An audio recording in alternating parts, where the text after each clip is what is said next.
Hey guys, welcome back to 5th edition Dungeons & Dragons book reviews, and this is going to be a review on one of the other core rule books that most Dungeon Masters should have, and this would be the Dungeon Master's Guide.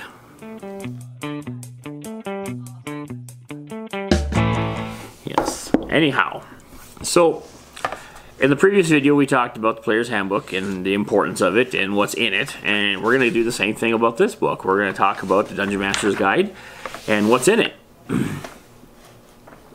And in this book, there is all kinds of stuff about becoming a Dungeon Master, lots of tools and tips and tricks and things to help you create your world and help you with running your adventure. This book is also broken up in multiple chapters, and so we'll kind of go over that. And yeah, so here we are. Let's see here. One other thing to note. Okay, one thing to note is you are not required to use this book. Okay, as a Dungeon Master, it's just another helping guide. And after I read through it, you probably would agree with me that it's nice to have. So part one is all about creating your own world. It helps you go with the big picture. It helps you go with the gods of your world, mapping your campaign, your play style, the tiers of play, the type of fantasy it's going to be. Like, is it going to be Conan-ish? Or is it going to be Dragonlance-ish, or Hobbit style, or Lord of the Rings, or any of the other number of type of fantasy worlds out there. It just goes. It has things about settlements and languages and dialects and factions and organizations that run the land, and it goes through probably 30 or 40 pages of just talking about how to set up your own world. That would be chapter 1. The second part is creating a multiverse, which is creating multiple levels of your universe, creating the outer planes, the inner planes. We haven't talked a lot about that, and we will at some point. One of us will have a video on that. But yeah, and so the multiverse is just multiple different versions or worlds within your universe, solar system. And now I'm not going to go into details. I'm not going to read about it. I'm just telling you what's in the book and my opinions on it. And I think part 1 is absolutely fantastic if you're creating your own world. Nice to read through it. Kind of helps you balance it out so it's not lopsided with one thing or another. And it's a good read. Part 2, which is the second part of the book, it is creating adventures. It's the talking about elements of a great adventure, the structure, the types, whether it's dungeon crawl, espionage, faction wars, etc., etc. Talks about creating random encounters. Talks about creating regular encounters, and it kind of gives you an idea of how to do that and nice little ways of doing that. Yeah, so I think that's pretty cool. And again, if you're doing your own world, this is a great way. This book is fantastic to read. Then in chapter 4 of part 2, creating non-player characters, it talks about designing NPCs, how to create villains, hirelings, some extra stuff, some villainous class options, such as the Dread Knight, basically an evil paladin. It's kind of cool. They do talk about that.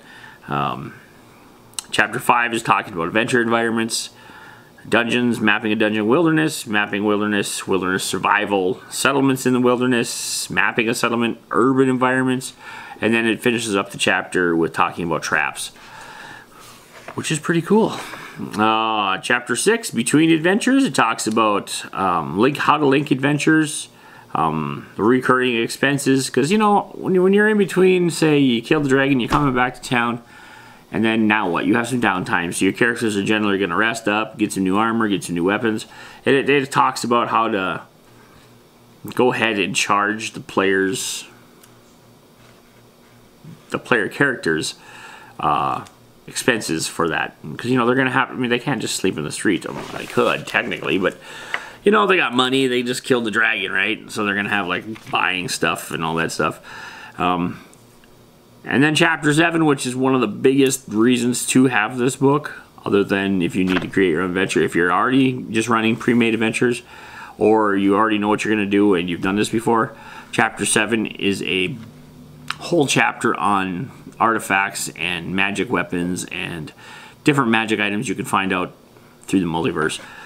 And it is almost 100 pages of magic items, and it goes into descriptions. If you want to know what a vorpal blade is, it'll go into that and tell you what it is. If you want to know what a potion of strength does, it goes into that, tells you that. Ring of shooting stars, staff of power, all these other things. It's all in this book, right? And there's treasure tables, so if you kill a monster and it says, you need treasure types, well, you can roll them out of this book. And it gives you all kinds of fantastic information on the items and the different types of treasures different things carry. So yeah, there's that. And then now we move on to part 3. And part 3 is called Running the Game. It talks about table rules, which, every campaign has its own custom rules, and every campaign has its own little quirks that it uses. And so it talks about how to set those up, and what you should discuss with your group before you start. Rolling of the dice, exploration, social interaction, pretty huge, important to do that. Talks about combat, chases, siege equipment, diseases, poison, madness, and experience points. And this just goes into a little more detail on the stuff the player's handbook maybe, I don't want to say left out, but maybe just didn't feel as important for everybody.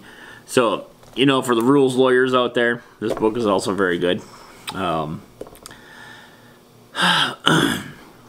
Chapter 9, the Dungeon Master's Workshop. It gives you different options on abilities, adventuring, combat, creating monsters, creating spells, creating magic items, and creating new character options. This book tells you everything you would need to know to create a new character class, or a new race, or a new whatever. It's absolutely fantastic. Again, and that's it for the chapters and the parts of the book. Now we move on to appendix. And the appendixes, Appendix A, well, I'm going to go back into the book and actually look so I can rightfully describe it. Appendix A is random dungeons. It gives you, it gives you all kinds of charts and whatnot that you could just roll. Like if I roll starting area, I roll a D10. It says, okay, the starting area is square, 20 feet by 20 feet, door on 2 walls, passage on the 3rd wall, and a secret door on the 4th wall.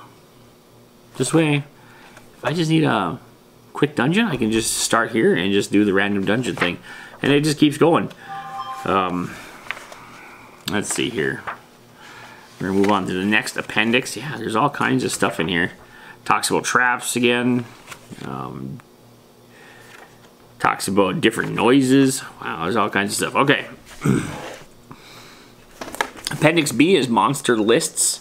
And it lists monsters by environment. So Arctic monsters, coastal monsters, desert monsters, forest monsters. It also lists their challenge rating and their XP value.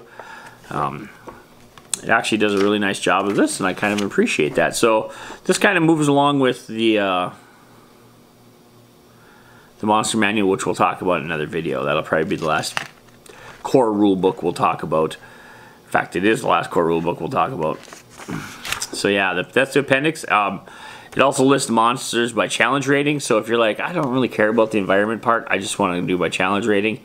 But I need a challenge rating, say 3 monster, and it's kind of a random encounter. So you run over to the number 3, and it lists everything from Ankylosaurus to Nightmare to Winter Wolf, Mummy, Minotaur, Manticore, etc., etc. So that's kind of nice. It tells you, step by step. It just shows you everything you need to know about this. So that's kind of cool. Appendix C gives you some idea of what maps could look like. And some random maps it shows in the back of the book. So that's kind of cool. Gives you some territorial maps, gives you some city maps, some island maps. Underdark map, it looks like there. Boat maps. And then of course, in the Appendix D is Dungeon Master Inspiration. It lists books and articles and whatnot that you could read that would help you design your dungeon and give you more